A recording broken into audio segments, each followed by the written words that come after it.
Bismillahirrahmanirrahim. Assalamualaikum warahmatullahi wabarakatuh. Alhamdulillahirrahmanirrahim. Puji syukur kehadirat Allah SWT yang telah begitu banyak menganugerahkan kenikmatan kepada kita semuanya, sehingga di kesempatan pagi hari ini Allah masih memberikan keimanan, ketakwaan kepada Allah SWT.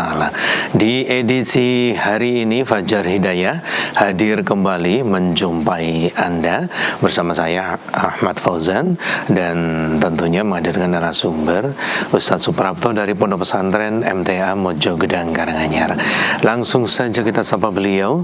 Assalamualaikum warahmatullahi wabarakatuh, Ustadz. Waalaikumsalam warahmatullahi wabarakatuh, Mas Fauzan. Iya, kabar baik, sehat hari ini ya? Alhamdulillah sehat, Mas. Alhamdulillahirrabbilalamin. Baik, pemirsa dan pendengar, mudah-mudahan Anda pun juga sehat selalu dalam lindungan Allah Subhanahu wa taala. Mari kita manfaatkan sisa waktu yang diberikan Allah untuk kembali terus kita belajar ilmu agama, kita amalkan dalam kehidupan kita sehari-hari, dan nanti insyaallah di akhirat bagian dari orang-orang yang ditolong oleh Allah, diberikan ridho dari Allah Subhanahu wa taala. Baik, mukadimah akan disampaikan oleh Ustadz, dan nanti pun juga di paruh kedua kami memberikan kesempatan Anda untuk bisa bertanya, bergabung kepada Ustadz. Nanti pertanyaan di line telepon 02716793000, SMS WhatsApp di 08112553000. Mukadimah akan disampaikan oleh Ustadz mengawali kajian kita. Silakan Ustadz. Baik, bismillahirrahmanirrahim. Assalamualaikum warahmatullahi wabarakatuh. Alhamdulillahirabbil alamin. Huwallazi khalaqal mauta wal hayata liyabluwakum ayyukum ahsanu amala wa huwal azizul ghafur. Asyhadu an la ilaha illallah wa asyhadu anna Muhammadan abduhu rasulullah. Allahumma shalli ala Muhammad wa ala alihi wa ashabihi ajma'in, amma ba'd. Qala ta'ala fi kitabil aziz, a'udzu billahi minasyaitonir rajim. Bismillahirrahmanirrahim. Ya ayyuhallazina amanu taqullaha haqqa tuqatih wa la tamutunna illa wa antum muslimun. Wa min ba'di yaqul wa nazzalna 'alaikal kitaba tibyana likulli syai' wa hudan wa rahmatan wa busyra lil muslimin. Bapak dan Ibu yang hormati, saudara-saudari semuanya yang berbahagia, yang insyaallah dimuliakan oleh Allah karena keimanan kita kepadanya dan ketakwaan kita kepadanya. Mari kita bersyukur kepada Allah yang telah memberikan begitu banyak kenikmatan kepada kita, sehingga kita bisa mampu kembali beribadah, menyembah sebagai seorang hamba yang memiliki tugas utama menghambakan diri kepadanya, sebagai tujuan diciptakannya kita sebagai manusia. Salawat dan salam senantiasa tercurah kepada junjungan kita Nabi besar Muhammad SAW sebagai teladan utama dalam seluruh gerak langkah dalam kehidupan, termasuk di dalamnya gerak langkah dakwah yang Allah berikan amanahnya kepada beliau. Dan kita sebagai umatnya, tentu bagaimana kita bisa mengikuti sunnah-sunnah beliau, langkah-langkah beliau, sehingga kita termasuk umat beliau yang kemudian berpegang teguh kepada sunnah-sunnahnya. Bapak dan Ibu, di pagi hari ini ada satu ayat yang kemudian menjadi penggembira kita, menjadi kita merasa bahwa gerakan dakwah yang dilakukan oleh Majelis Tafsir sebagai salah satu lembaga dakwah di Indonesia khususnya, mencoba untuk konsisten dalam dakwahnya, berpegang teguh kepada Quran Sunnah ini, itu secara istiqamah mencoba untuk menyampaikan apa-apa yang ada di dalam nas-nas agama, Al-Quran maupun hadis, kepada jamaahnya, kepada warganya, itu dengan sungguh-sungguh, dengan totalitas, dan mencoba untuk apa adanya. Kata-kata apa adanya memang nasnya demikian gitu. Sehingga di surat Al-Maidah ayat 67 ya, ada menjadi satu landasan manhaj dakwah para nabi dan juga kita sebagai penerusnya gitu. Kami bacakan ayat itu, a'udzubillahi minasyaitonirrajim, bismillahirrahmanirrahim. Ya ayyuhar rusul, ya ayyuhar rasulu, balligh ma unzila ilaika min rabbik, wa in lam taf'al fama ballaghta risalatuh. Wallahu ya'simuka minan nas, innallaha la yahdil qaumal kafirin. Di sini Allah menyampaikan kepada Rasulnya, ya ayyuhar rasul, Balligh ma unzila ilaik mir rabbik. Wahai Rasul, sampaikanlah apa yang telah diturunkan kepadamu dari Tuhanmu. Wa in lam taf'al fama balaghta risalah. Jadi kalau di sini disampaikan, dan jika kamu tidak melakukannya atau tidak menyampaikannya, maka kamu tidak melakukan apa yang diperintahkan Allah kepadamu. Allah ya'simuka minan nas, dan Allah melindungi kamu, memelihara kamu dari gangguan manusia. Innallaha la yahdil qaumal kafirin. Sesungguhnya Allah tidak memberi petunjuk kepada orang-orang kafir. Bapak dan Ibu, ada beberapa pokok yang bisa kita dapat dari ayat ini, bahwa perintah menyampaikan agama itu harus secara utuh ya. Maka di ayat ini sampaikan balligh ma unzila ilaika mir rabbik. Sampaikan apa yang telah Allah turunkan kepadamu itu apa adanya gitu, sampaikan saja gitu. Sehingga Allah memerintahkan Rasul untuk menyampaikan seluruh wahyu, baik yang disenangi umat ya, maupun yang terasa berat dan pahit gitu. Pada prinsipnya apa yang Allah berikan atau Allah turunkan kepada beliau sebagai sang nabi dan rasul disampaikan gitu. Apalagi kita misalnya di sebagian ayat 42 di surat Al-Baqarah, di sana disebutkan juga, dan janganlah kamu menyembunyikan kebenaran padahal kamu mengetahuinya gitu. Sehingga bagi kita sebagai lembaga dakwah atau kita bagian dari lembaga dakwah ini sangat paham bahwa Islam tidak boleh dipilah-pilah sesuai dengan hawa nafsu. Kebenaran harus disampaikan utuh dan murni gitu. Tidak ditambah, tidak dikurang gitu. Bahasanya kalau calo atau ini kan senantiasa menambah, membumbui dan sebagainya. Tidak.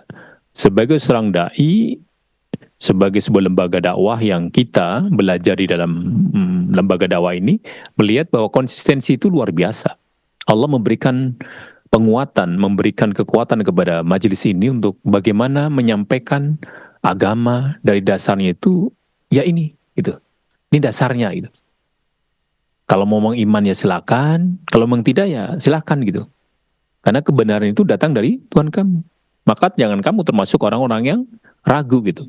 Al-haqqu min rabbik wa la takunanna minal mumtarin. Yang kedua, kalau tadi yang pertama adalah ketika agama ini harus disampaikan dengan, atau perintah Allah ini harus disampaikan dengan seluruhnya. Yang kedua, bahwa kita tidak boleh menyembunyikan kebenaran itu. Sangat berbahaya.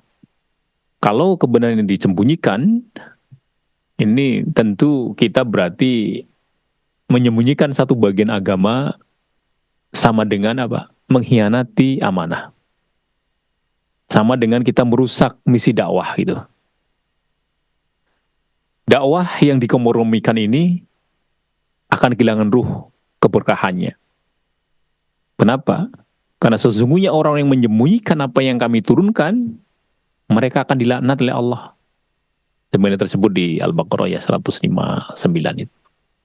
Artinya bahwa ketika agama ini sampai kepada kita, padahal masa ini kan sepanjang ya, 14-an abad loh. Ini tidak waktu yang singkat ya, 1400-an lebih tahun.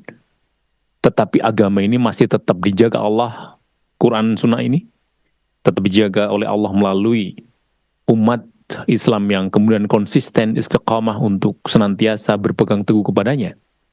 Sehingga sampai kepada kita. Oleh karena itu ketika ini sudah sampai kepada kita, kita juga harus mencoba untuk semaksimalnya menyampaikan apa yang Allah turunkan dalam Al-Quran, apa yang hadis-hadis sharih yang sahih yang kita sampaikan, itu tetap dalam konsistensi ini. Karena sangat bahaya menyembunyikan kebenaran itu. Ada kemudian poin yang ketiga bahwa Allah menjamin para penyeru kebenaran. Ada jaminan perlindungan Allah bagi penyeru-penyeru kebenaran.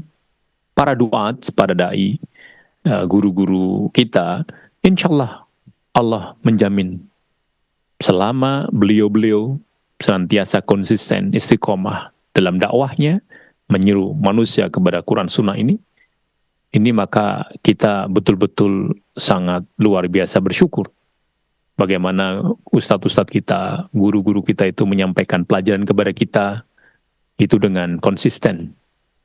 Maka wallahu ya'simuka minanas. Allah menjamin perlindungan dakwah ini bukan karena kenyamanan. Penyeru agama ini kan ya dicela, ya ditentang gitu. Tetapi tidak akan digagalkan amanahnya selama di jalan Allah. Artinya apa? Bagaimana para sahabat juga sama mendapatkan tantangan, rintangan, tetapi agama itu akan dimenangkan. Buktinya apa? Sampai sekarang kan. Bagaimana para sahabat menerima penentangan, menerima siksaan dan sebagainya. Sebagai pribadi-pribadi utama yang kemudian meneguhkan, menguatkan, istiqomah untuk qalu rabbunallah begitu. Maka bukti nyata bahwa Allah melindungi ya amanah dakwah ini, itu sampai sekarang kita masih bisa merasakan agama Islam ini. Sehingga cukuplah bagi Allah sebagai pelindung gitu. Maka kita sebagai warga MTA yang kemudian kadang beberapa tempat yang baru ya biasanya ada ya gesekan-gesekan karena mungkin belum paham atau belum tahu tentang MTA. Kita harus tahu bahwa takut kitanya kepada Allah, bukan kepada tekanan manusia. Artinya senantiasa dari pendiri, dari Al-Ustadz almarhum Ustadz Sukino terutama, sampai kemudian yang sekarang, nilai-nilai diwarisi oleh Al-Ustadz Abdul Taufiq Saputro bahwa ketika Al-Quran disampaikan, sudah sampaikan saja apa adanya gitu. Mau diterima silakan, tidak silakan. Boleh mereka menentang MTA sebagai sebuah yayasan misalnya, dengan gerakan-gerakan dakwahnya, tetapi jangan menentang nasnya, jangan menentang Al-Qur'annya gitu. Oleh karena itu ketika di beberapa tempat ya ada kejadian-kejadian yang demikian, Al-Ustaz sedang memberikan motivasi, takut kita itu hanya kepada Allah, bukan kepada tekanan manusia gitu. Kenapa? Hidayah milik Allah, bukan dai. Artinya apa? Ketika para guru-guru daerah kita, ustadz-ustadz kita menyampaikan, sebagian masyarakat belum menerima, itu bukan wilayah kita gitu. Karena Allah tidak memberi petunjuk kepada orang yang kafir. Mereka ketika menentang ya silakan gitu, tidak akan mendapatkan petunjuk. Atau ketika dalam bahasa kita sesama Muslim mereka belum tahu, sehingga memang kewajiban kita untuk ta'aruf itu menjadi satu hal yang niscaya gitu. Sehingga tugas guru-guru daerah kita, tugas ustaz-ustaz kita yang kita paham, yang kita lihat, beliau menyampaikan saja gitu. Urusan menerima atau menolak itu urusan Allah gitu. Karena dakwah ini tidak diukur dari apa? Dari jumlah pengikut, dari popularitas, dari pujian gitu. Kenapa? Sesungguhnya engkau tidak dapat memberi hidayah kepada orang yang engkau cintai gitu. Tetapi Allah memberi hidayah kepada siapa yang dia kehendaki. Artinya bahwa boleh jadi secara kuantitas lembaga dakwah kita ini kecil mungkin dibandingkan yang lain. Tetapi kemudian konsistensi inilah yang kemudian mendatangkan keberkahan dari Allah. Maka kita bersyukur kepada Allah berada dalam lingkungan yang insya Allah baik ya, yang senantiasa diserukan kepada kita ayat-ayat hadis gitu. Sehingga kita bisa belajar dan kita memahami bahwa apa yang disampaikan para guru-guru daerah kita itulah ayat-ayat Allah Subhanahu wa taala. Hadis yang disampaikan insya Allah hadis-hadis yang kemudian sudah diteliti, sudah ditahrij berdasarkan kitab-kitab yang ada dari kitab-kitab rijalnya, kitab-kitab suruhnya, itu sudah insya Allah itu hadis-hadis yang sahih yang sampai kepada kita. Oleh karena itu jangan sampai kemudian kebenaran ini tidak disampaikan karena pahit misalnya. Sudah sampaikan saja. Kita jangan takut kehilangan jamaah gitu. Pegang ya manhaj kita ini untuk bagaimana kita menyeru dengan Quran Sunnah itu ya konsisten itu. Bukan opini itu. Nah kita yang menerima nasihat meski berat terima saja. Kan itu teguran dari Allah, kan itu perintah dari Allah, kan itu larangan dari Allah, kan itu kisah-kisah terbaik dari Allah. Kita terima gitu. Kita imani. Jangan membenci penyampai kebenaran. Ketika yang menyampaikan gak sesuai dengan keinginan kita kemudian gak suka gitu. Kita minta guru lain, kita minta ustadz lain yang mungkin agak lucu gitu. Yang ketika menyampaikan ya bisa membuat kita ketawa misalnya. Janganlah kita membenci penyampai kebenaran ketika beliau menyampaikan kepada kita ayat-ayat Allah. Walaupun kadang itu menusuk hati kita, mengiris-iris rasa kita. Karena ukur ya agama ini dengan apa? Dengan dalil, bukan perasaan. Kadang nggak dalilnya gitu. Karena kita jangan sampai hanya dzon saja. Mengarang-arang saja tentang agama. Nggak bisa, agama itu udah qot'i. Dengan Quran Sunnah itulah agama. Sehingga kita bisa merasakan bahwa dakwah ini adalah amanah. Bukan alat kompromi gitu. Karena kebenaran wajib disampaikan secara utuh gitu. Sebab apa? Perlindungan itu datangnya dari Allah, bukan manusia. Dan hidayah yang sepenuhnya adalah milik Allah. Siapa yang jujur menyampaikan agama gitu, agama, ya menyampaikan agama Islam ini khususnya ya, yang kita sekarang anut ini, maka Allah yang akan menjaganya. Ini Bapak dan Ibu, saudara-saudara semuanya yang dimuliakan oleh Allah, pelajaran di Al-Maidah 67 ini, memberikan satu penegasan kembali bahwa apa yang dilakukan oleh majelis kita, insya Allah inilah hal yang benar, karena dengan konsisten menyeru umatnya, menyeru kepada jamaah, menyeru kepada manusia, masyarakat sekitar kita, mari sama-sama kembali lagi kepada nas agama, kepada dasar agama, Al-Quran Sunnah ini. Dengan konsisten. Dengan tidak dipilih-pilih mana yang menyenangkan, mana yang ringan dan sebagainya. Tetapi sudahlah, disampaikan saja secara terdici ya, disampaikan secara bertahap. Inilah ayat-ayat yang Allah berikan kepada kita, hadis-hadis Rasulullah yang kemudian disampaikan kepada kita sebagai umatnya. Mudah-mudahan dengan ayat ini kita bisa lebih berbahagia, lebih bersemangat ya, lebih bergairah lagi dalam kita menerima agama di majelis kita yang kemudian secara konsisten berdasarkan Quran Sunnah ini, dan kita semaksimalnya ketika sudah paham, mengerti dengan penuh keimanan, kita amalkan agar apa? Kita berbakti kepada Allah Subhanahu wa taala. Sebagai tadi saya katakan tujuan diciptakan kita adalah apa? Adalah untuk mengabdi, menghambakan diri kepadanya. Demikian yang bisa kami sampaikan di sesi pertama, mudah-mudahan bisa dipahami.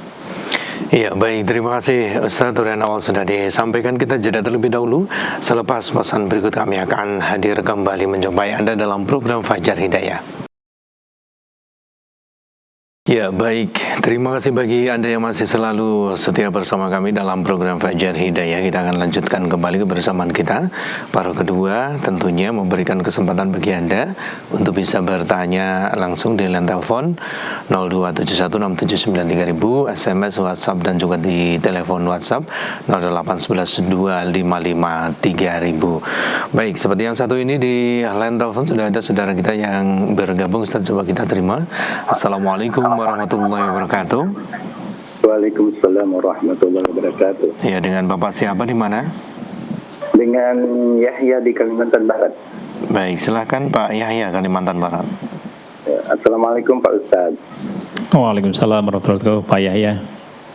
Saya ingin menanyakan ini Pak Ustaz tentang waktu yang terlarang untuk mengerjakan salat sunnah. Misalnya setelah salat subuh dan setelah sholat asar, begitu pula jam 11 misalnya matahari tegak lurus, katanya itu dilarang untuk sholat.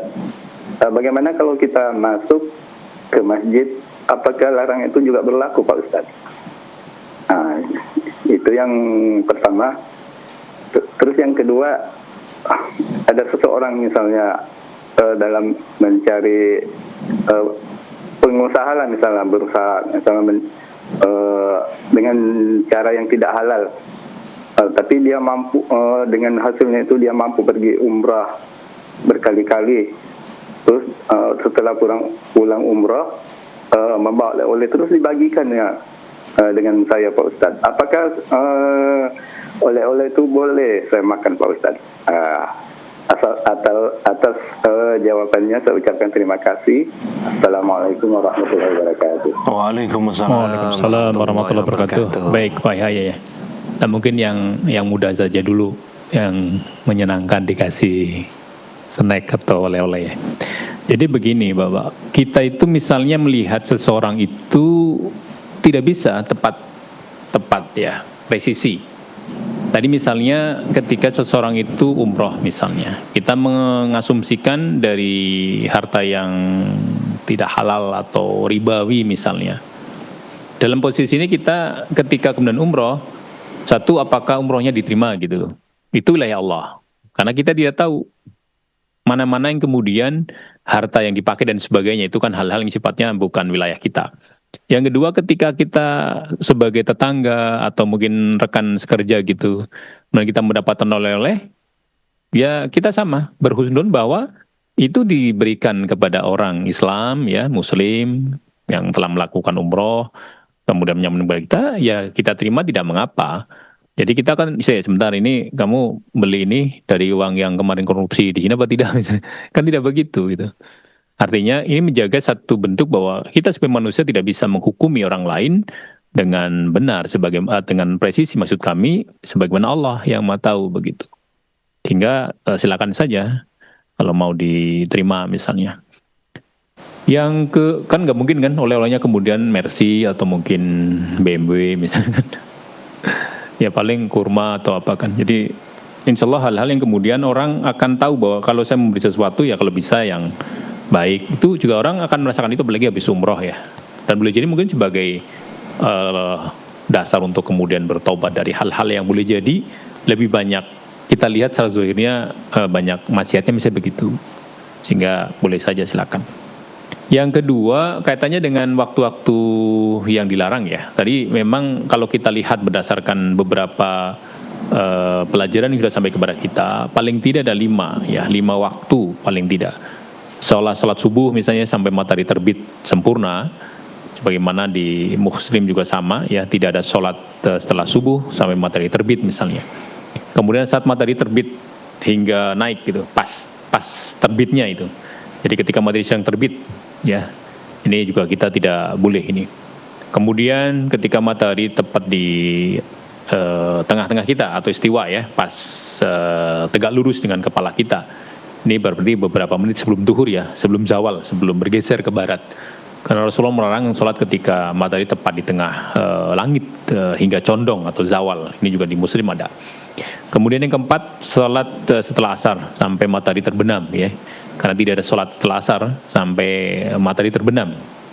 Walaupun di dalam riwayat juga Nabi pernah melaksanakan sholat sholat sunnah setelah asar. Karena ketika zuhur beliau menemui tamu-tamu masalah kumatan, kemudian sampai beliau belum melaksanakan sholat ba'diyah, kemudian dilakukan setelah asar. Itu hal yang sifatnya khusus ya, khusus terkait dengan itu.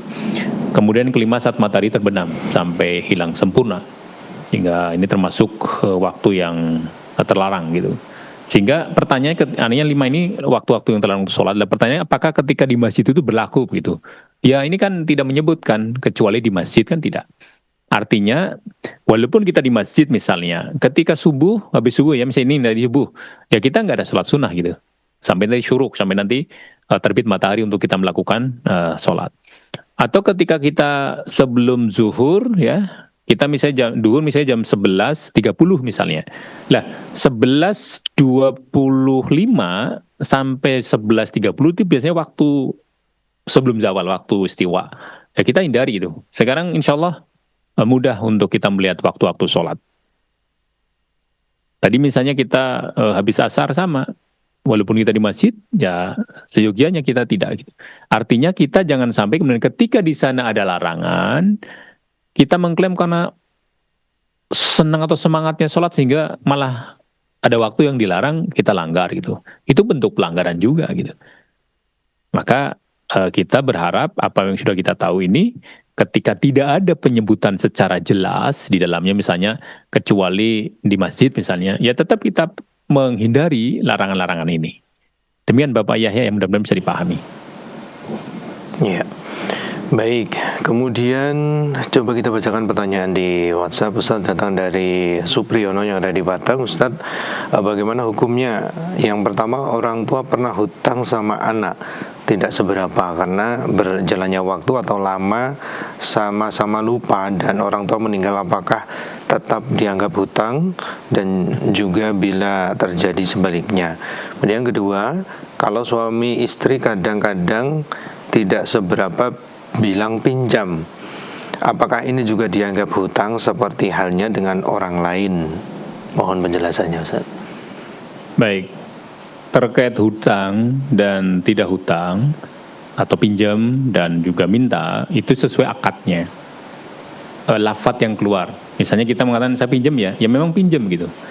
Nah nanti konsekuensi hukumnya itu menjadi sangat kekeluargaan. Tadi misalnya orang tua pinjam ke anak, karena aku pinjam dan kasih misalnya 50.000 misalnya.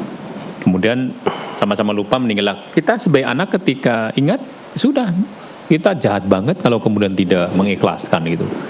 Berapa miliar orang tua memberikan hartanya kepada kita gitu. Kalau kita hitung ya, kasih sayangnya, waktunya dan sebagainya itu. Bukan hanya harta dalam konteks uang ya. Maka sangat naif lah kemudian kalau orang tua atau anak ketika ada akad untuk pinjam itu, kemudian gitu, itu insya Allah nanti dalam konteks hukumnya sangat kekeluargaan lah. Jadi kita jangan sampai kemudian menggantungkan surga orang tua kita karena klaim pinjam itu. Sama dengan anak kepada orang tua. Orang tua juga sama lah. Orang tua itu nggak mungkin kan kemudian nagih-nagih, apalagi sudah meninggal gitu misalnya. Insya Allah itu yang sifatnya ini. Cuma secara teks ya memang ketika hutang ya hutang gitu. Tetapi proses pengembalian dan sebagainya tentu sangat tidak seperti kalau kita dengan orang lain lah. Ada hal-hal yang memang dituntut dan sebagainya secara perdata dan sebagainya, misalnya kalau sampai besar ya. Itu yang ada gitu. Sehingga insya Allah tidak mengapa. Sama dengan ketika suami istri misalnya pinjam, saya pinjam ya ini mas atau bang gitu. Nanti pada akhirnya kalau sudah aman-aman itu sudah selesai gitu. Jadi lebih ke arah untuk bagaimana kita sebenarnya kadang ada ini aja ya, ada rasa lebih dekat saja gitu. Aku pinjam ya gitu. Padahal aku minta ya, kira-kira begitu. Itu yang memang kedekatan ya suami istri, hubungan yang kemudian lebih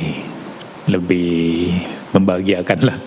Jadi bahasa-bahasa hutang itu kadang lebih karena atau mungkin kami yang hutang di bawah ini ya ratusan ribu, bukan mungkin udah jutaan, mungkin beda lagi karena untuk pinjam dan untuk ini beda ya. Kalau harta istri kemudian pinjam untuk misalnya untuk sampai 100 juta dan juga untuk ini ya memang ada hal yang perlu ditulis untuk bagaimana ada hak-hak yang harus diperhatikan. Jadi contoh misalnya mahar kan miliknya istri ya. Kemudian kita pinjam atau kita belum menyampaikan sebagian itu hutang suami gitu, harus dipenuhi. Nah maksud tadi untuk kata-kata yang hutang-hutang, bahasa-bahasa gaul kan ada ya, pinjam sebenarnya kan minta aja. Cuma ketika memang kita pinjam, kemudian kita berapa 50 juta untuk beli investasi apa dan sebagainya, untuk usaha dan sebagainya, itu harus clear, karena itu harta istri gitu. Atau kebalikannya dari suami, istri mungkin pengen investasi apa dan sebagainya, itu harus clear juga gitu. Itu tetap hitungannya tetap hutang piutang, dan ada hal-hal yang harus dipenuhi sebagai kewajiban orang yang hutang. Terkait nanti setelah meninggal itu wilayah lain ya, keluarganya itu wilayah lain. Orang lain aja bisa mengikhlaskan, apalagi kita dalam keluarga. Tetapi clear dulu ini, hutang piutang harus clear, ditulis kalau memang nanti akan ada waktu jeda pengembalian dan sebagainya. Demikian Bapak. Iya. Kemudian berikutnya datang dari Pak Suwito di Ponorogo. Wudhu di rumah langsung ke masjid 200 meter jalan kaki sampai di masjid, apakah masih sah melakukan sholat zuhur? Kemudian yang kedua, wali hakim itu apakah boleh dilakukan oleh Ustadz Kiai, bukan ditunjuk oleh KUA? Terima kasih Ustadz. Baik. Yang pertama ketika sholat zuhur yang sebagaimana dilakukan oleh Bilal, yang kemudian beliau diberikan kabar gembira, terdengar terompah beliau di surga.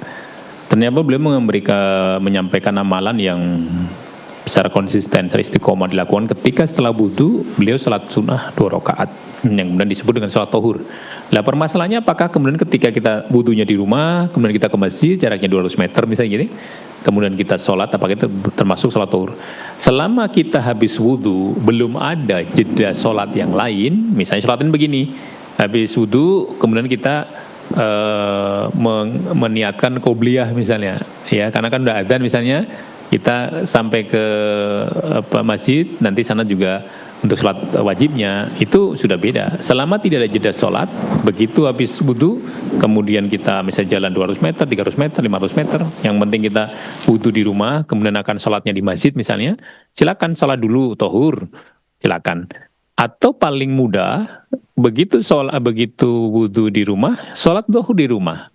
Karena nanti ketika kita ke masjid, kalau sudah kita sholat tohur, kan gak ada sholat tahiyatul masjid lagi, karena kita sudah duduk.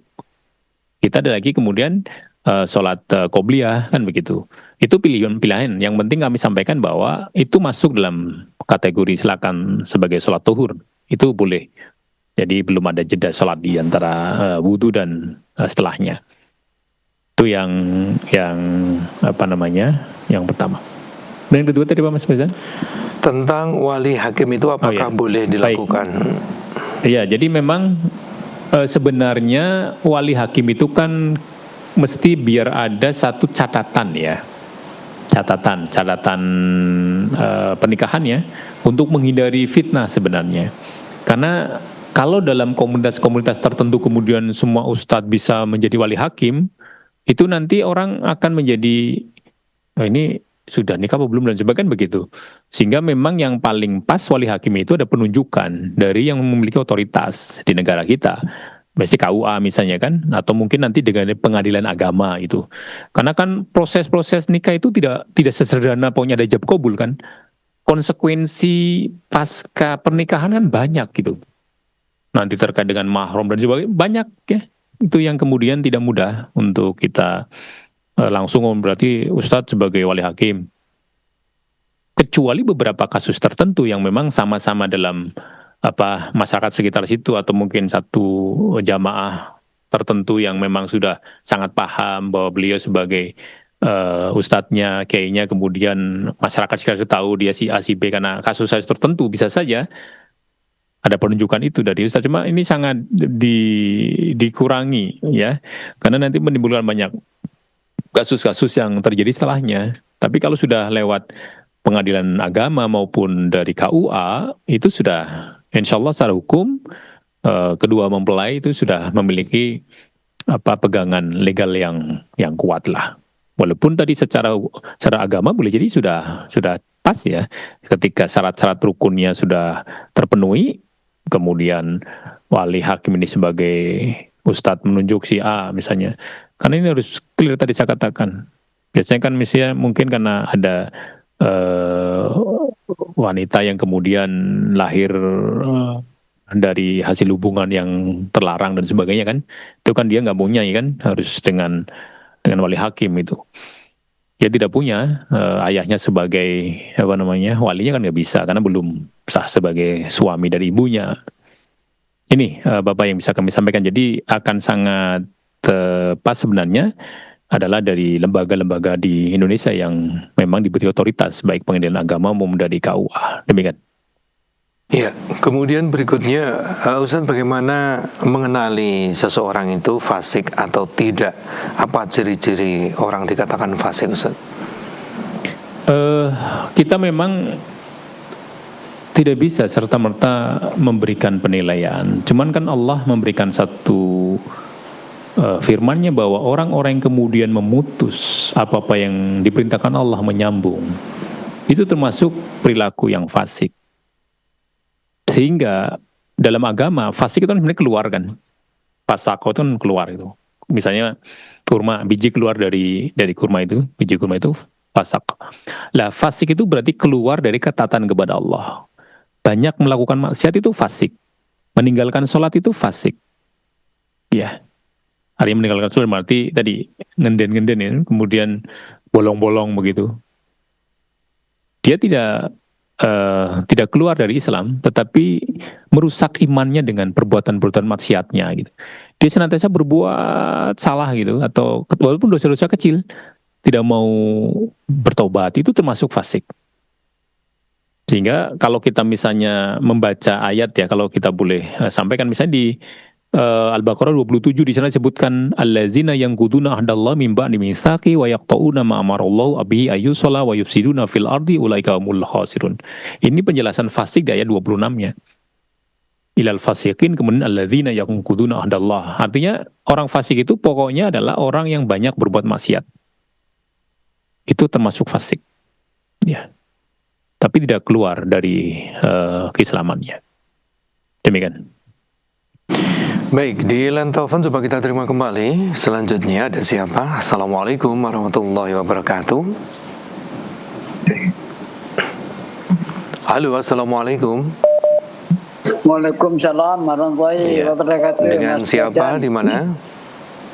Bapak Mustafa dari Aku Selatan. Iya, silakan Pak Mustafa. Assalamualaikum warahmatullahi wabarakatuh. Waalaikumsalam warahmatullahi wabarakatuh, Pak Mustafa. Semoga Ustaz Prapto bermanfaat dan selalu dalam keadaan sehat dan dalam lindungan Allah Subhanahu wa taala. Amin. Mohon saya baca yaitu dalam surat An-Nur ayat 54 yang artinya sebagai berikut. Katakanlah, taatlah kepada Allah dan taatlah kepada Rasul, dan jika kamu berpaling maka sesungguhnya kewajiban Rasul itu adalah apa yang dibebankan kepadanya, dan kewajiban kamu sekalian adalah semata-mata apa yang dibebankan kepadamu, dan jika kamu taat kepadanya niscaya kamu mendapat petunjuk. Dan tidak lain kewajiban Rasul itu melainkan menyampaikan amanat Allah dengan terang. Quran surat An-Nur ayat 54. Yang saya tanyakan Pak Ustaz yaitu pada kalimat jika berpaling maka sesungguhnya kewajiban Rasul itu adalah apa yang dibebankan kepadanya, dan kewajiban kamu sekalian adalah semata-mata apa yang dibebankan kepadamu. Mohon sepakat dari kalimat ini. Atas pencerahan Pak Ustaz Prapto, saya ucapkan terima kasih. Wassalamualaikum warahmatullahi wabarakatuh. Waalaikumsalam warahmatullahi wabarakatuh. Baik, Pak Mustafa ya. Jadi ketika di sini dikatakan atau difirmankan Allah, fa in tawallau fa innama alaihi ma hummila wa alaikum ma hummiltum. Jadi ini menunjukkan bahwa tanggung jawab itu pribadi ya. Allah memberikan penegasan bahwa tanggung jawab terkait dengan apa yang sudah sampai kepada kita, kemudian apakah kita mau mengikuti atau tidak mengikuti, itu sudah wilayah pribadi, karena kita sudah diberikan 5 hidayah paling tidak. Mulai dari panca indera, mulai dari pikiran, mulai dari hati, mulai dari kemudian Al-Quran sebagai hidayah kita. Semuanya ya menjadi potensi kita untuk bisa melihat, memandang, memberikan kesimpulan. Maka ketika kita berpaling dari apa yang disampaikan oleh Rasulullah, yang itu pada kaitannya dari Allah, maka Rasul tidak memikul dosa orang yang menolak kebenaran. Jadi itu sudah wilayah tanggung jawabnya gitu. Karena hidayah tidak bisa dipaksakan gitu. Tadi kami sampaikan ya, sebenarnya kita tidak bisa memberikan hidayah kepada orang yang kita cintai gitu. Maka ketika hidayah tidak bisa dipaksakan, tapi kewajiban kan sudah disampaikan gitu. Sehingga itu pilihan. Waman syafal yumin, waman syafal yakfur. Gitu.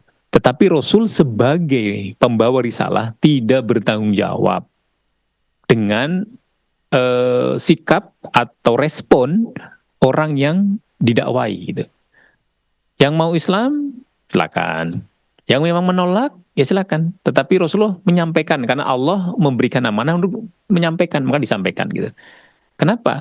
Karena jelas clear, jika kamu taat kepada Rasulullah, niscaya kamu mendapat petunjuk. Ini luar biasa. Kenapa? Keyakinan kita, keimanan kita bahwa Muhammad bin Abdullah sebagai utusan Allah, kemudian kita yakini sebagai utusannya, sebagaimana dalam syahadatain kita, maka kita mendapat petunjuk. Akan dimudahkan pemahaman kita pada agama. Jadi kalau kita kepada Rasulullah saja sudah tidak ngeh gitu ya, nggak mungkin kita mendapatkan petunjuk. Rasulullah begini, nggak bisa. Rasulullah adalah Al-Mustafa. Nah, seperti dengan ini, Pak Mustafa, Al-Mustafa yang dipilih. Jadi bukan main-main loh. Ya, dengan apalagi dipilih nih.